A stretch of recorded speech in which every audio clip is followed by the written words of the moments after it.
রাসূলিহিল কারীম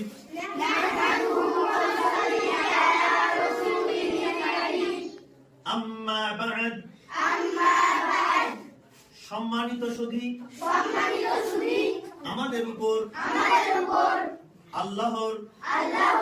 অনেক বড় মেহেরবানি ও দয়া যে তিনি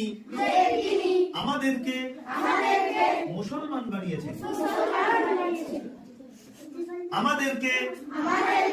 প্রিয় নবী হযরত মুহাম্মদ সাল্লাল্লাহু আলাইহি ওয়াসাল্লামের উম্মতের অন্তর্ভুক্ত করেছেন এবং সবচেয়ে প্রিয়তম ও সহজ দিন আমাদেরকে দান করেছেন।